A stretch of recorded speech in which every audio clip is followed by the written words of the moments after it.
Hi. Soya Cola உருண்டை செய்வது எப்படின்னு பார்க்கலாம். ஃபஸ்ட்டு தண்ணியை கொதிக்க வச்சு அதில் சோயா போட்டு ஒரு 5 மினிட்ஸ் அப்படியே வச்சுக்கலாம். மிக்ஸி ஜார் எடுத்து பொட்டுக்கடலை, சோம்பு போட்டு அரைச்சி எடுத்திருக்கேன். அதே மிக்ஸி ஜாரில் சோயா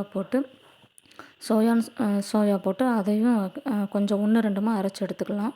ரொம்ப மையாக அரைக்கக்கூடாது. அரைச்சி எடுத்துட்டு ஃபஸ்ட்டே அரைச்சி வச்சுருந்த பொட்டுக்கடலை மாவில் போட்டுட்டு அதில் அரிசி மாவு, தனியா பொடி,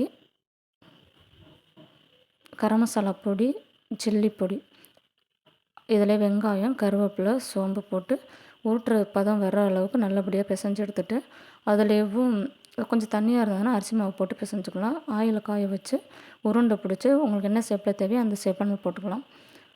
நான் உருண்டை ஷேப்பில் போட்டிருக்கேன்.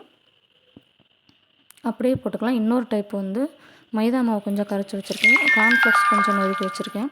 ஃபஸ்ட்டு உருண்டை பிடிச்சி அதை மைதா மாவில் டிப் பண்ணி அப்புறம் கார்ன்ஃப்ளெக்ஸ்லையும் டிப் பண்ணி போட்டோம்னா கேஎஃப்சி டைப்பில் கொஞ்சம் சிக்கன் மாதிரி குழந்தைங்களுக்கு ரொம்ப பிடிக்கும். அதே மாதிரியும் ட்ரை பண்ணியிருந்தேன். அது ரொம்ப நல்லா இருந்தது. கொஞ்சம் நல்லா மொறுன்னு கிறிஸ்பியாக சூப்பராக இருந்தது.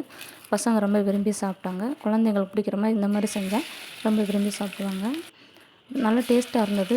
லோ ஃப்ளேமில் வச்சு நல்லா மேலே பொன்னிறமாக வர வரைக்கும் வேக வைக்கணும். அப்போ தான் உள்ள மாவு கொஞ்சம் நல்லா வேகும். அதனால தான் நல்லா பொன்னிறமாக மேலே வந்தோடனே எடுத்துக்கலாம். நல்லா கிறிஸ்பியாக இருக்கும், டேஸ்ட்டாகவும் இருக்கும். தேங்க்ஸ் ஃபார் வாட்சிங்.